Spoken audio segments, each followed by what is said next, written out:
Na aula de hoje, nós vamos trabalhar o descritor 5 e o descritor 9, dentro das matrizes de língua portuguesa. Esses dois descritores aí estão relacionados à implicação do suporte, do gênero e ou enunciador na compreensão do texto. Vocês lembram que os descritores anteriores estavam relacionados à questão da leitura. Esses dois descritores, o 5 e o 9, estão relacionados à questão do gênero textual. Vejam que quando eu falo aqui no nome implicações de suporte, o que é que eu vou entender por implicação? Aquilo que implica, aquilo que está subjacente, que está por trás do suporte. E o que é o suporte, professor? Nós vamos entender o suporte como aquele material concreto no qual nós utilizamos um gênero textual. Por exemplo, se eu falar de notícia, o suporte dessa notícia pode ser o próprio jornal, a folha do jornal. Se eu falar de poesia, o suporte pode ser o livro. Se eu falar de um anúncio publicitário, o suporte para esse anúncio é um letreiro, é um cartaz, é uma faixa. Então, o suporte é o local onde comportam os determinados gêneros. Então, as implicações do suporte, as implicações, ou seja, aquilo que está por trás do gênero, é trabalhado nos descritores 5 e 9, assim como também as implicações do enunciador. Dentro do descritor D5, nós vamos interpretar texto com o auxílio de material gráfico diverso, ou seja, com o auxílio da propaganda, dos quadrinhos, da foto, enfim. E só para fechar aqui essa parte, é interessante que a gente também discuta o que é o gênero textual de um modo geral, né? Sabemos que são estruturas relativamente estáveis de enunciado, ou seja, eles têm mais ou menos a mesma forma. Vamos entender que o gênero é um instrumento, digamos assim, ou também eu posso dizer que são as ferramentas por meio das quais os textos são apresentados. O texto é algo mais abstrato. O gênero é o meio por onde esse texto se transforma em algo concreto. Conto, a página de diário, a receita de bolo, uma bula de remédio, são exemplos de gêneros textuais, né? Se a gente for tentar resumir aqui toda essa parte de gênero, vamos entender o seguinte.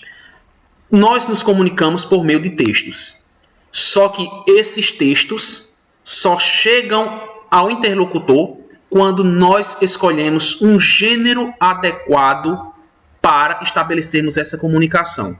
Então, se eu quero, por exemplo, que uma pessoa aprenda uma receita de bolo, eu preciso passar esse texto para essa pessoa através de um gênero, que no caso eu vou chamar de receita. Se eu preciso passar uma informação de um acontecimento importante na minha cidade, para que essa informação chegue ao meu interlocutor, eu vou precisar de um gênero específico. Então, eu vou chamar de notícia. Se eu precisar comunicar resultados de uma pesquisa científica para um determinado grupo que se interessa por aquele tipo de assunto, eu preciso passar essa informação através de um gênero, que se chamaria um artigo de opinião. Muito bem. Deixando bem clara aí essa questão do gênero e do texto, vamos analisar a nossa primeira questão.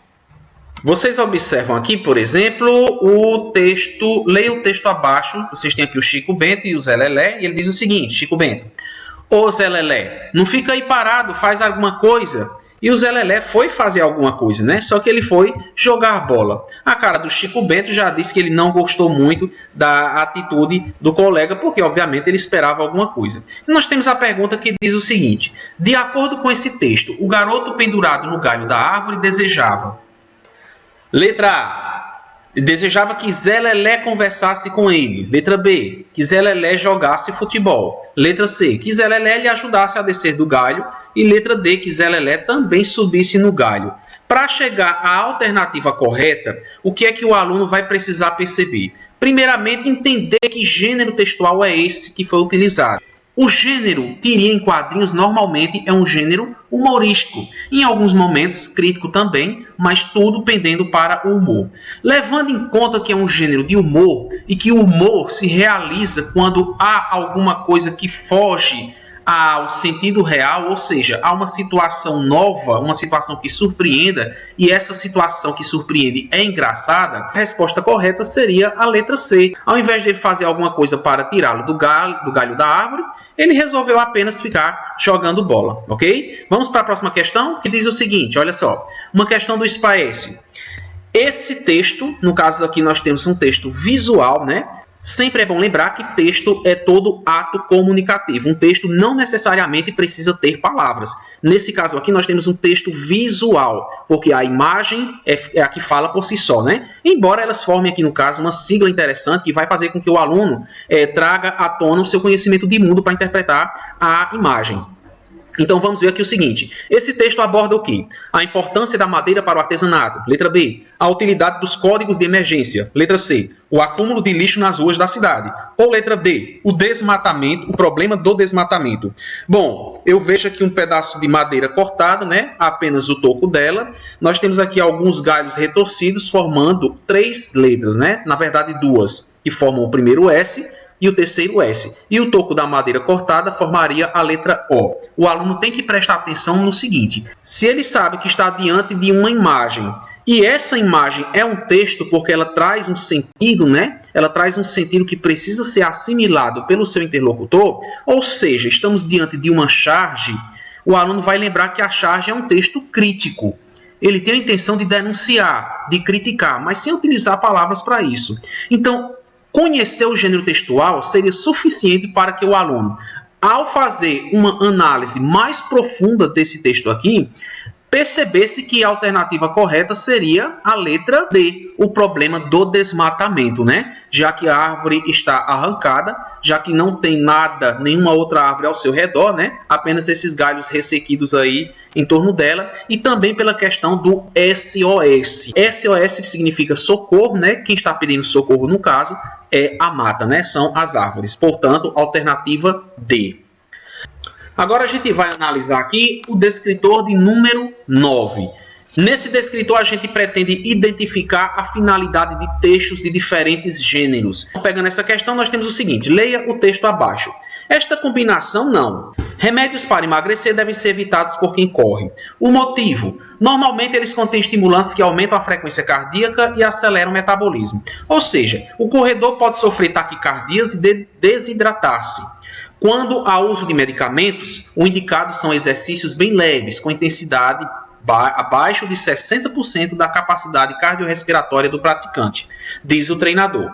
Gente, qual é o objetivo desse texto? Então, quando a gente se depara com o descritor 9, é comum esse tipo de pergunta. Esse texto tem qual finalidade, né? Qual o objetivo? O objetivo desse texto é divulgar uma campanha, é dar uma orientação, é relatar um fato ou é vender um produto?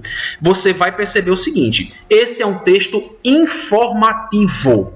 Textos informativos estão presentes em jornais ou mesmo em algumas revistas científicas. No caso, esse texto aqui é mais comum que seja de uma revista científica, que tem uma intenção de informar. Então, tendo como isso aqui em mente, eu vou marcar como alternativa correta a letra A, divulgar uma campanha? Não, porque quem divulga campanha é anúncio publicitário, é dar uma orientação, informar.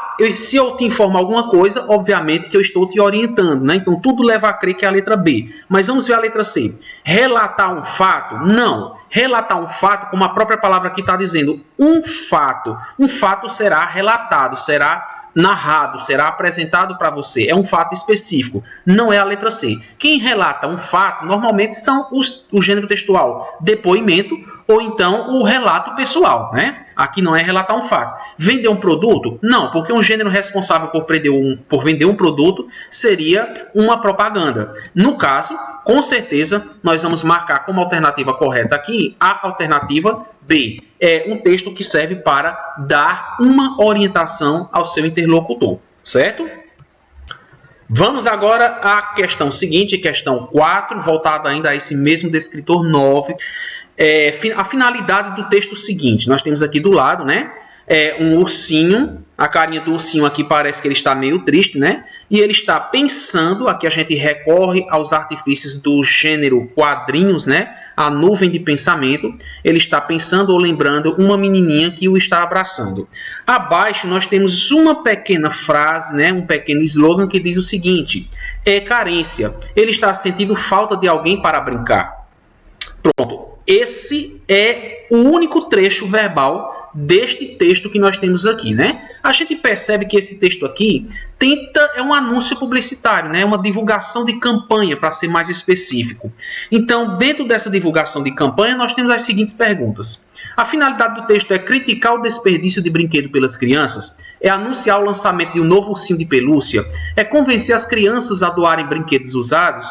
Ou é defender o direito de brincar das crianças? Talvez, se não houvesse esta frase aqui, a gente poderia colocar como alternativa correta, digamos, a letra D, né? Defender o direito de brincar das crianças, mas a tristeza do urso, aliada a essa frase aqui, muda totalmente a nossa resposta. Até porque, como eu falei, o objetivo desse gênero textual aqui é fazer uma divulgação. O que é que está sendo, no caso aqui, levado em conta, portanto? O ato de se convencer as crianças a doarem brinquedos, porque campanhas publicitárias têm o intuito da persuasão, do convencimento, né? Se há uma campanha, por exemplo, contra o desperdício de alimentos, essa campanha tenta convencer as pessoas a não desperdiçarem alimentos ou a não desperdiçarem água, né? Se há uma campanha em favor de um projeto para conseguir mantimentos para moradores de rua, então essa campanha tenta convencer os interlocutores a aderir a ela. Enfim, de qualquer maneira, as campanhas publicitárias têm a intenção de convencer o interlocutor. Portanto, nós temos como alternativa correta C. Marcar aqui e vamos agora para a questão de número 5. Leia o texto abaixo. Molho verde. Meia colher de chá de sal, 1 pitada de açúcar, 6 colheres de sopa de azeite, 4 colheres de sopa de vinagre, 1 colher de sopa de cheiro verde picadinho. Misture todos os ingredientes e guarde no recipiente na geladeira, pois esse molho pode ser usado umas 3 ou 4 vezes. Sirva em saladas. Temos aqui um texto e temos a pergunta. Esse texto serve para quê? Letra A, anunciar produtos. Letra B, ensinar como fazer comida. Letra C, informar a composição de um alimento. Letra D, vender ingredientes. Obviamente que você deve ter percebido que estamos falando aqui de uma receita. Como é que eu percebo que eu tenho uma receita? Porque a receita normalmente ela é dividida em 2 tipos, né? A primeira parte da receita, nós apresentamos os ingredientes que são utilizados para fazer aquilo que queremos. Na segunda parte da receita, nós temos os verbos no imperativo que determinam, né? Que solicitam, que apresentam comandos para que o interlocutor consiga chegar ao produto final. Então, mais uma vez eu falo, percebendo qual é o gênero textual, é fácil você achar a resposta correta. Nesse caso aqui, a receita serve para quê? Para ensinar como fazer uma comida, seria a alternativa correta, a letra B.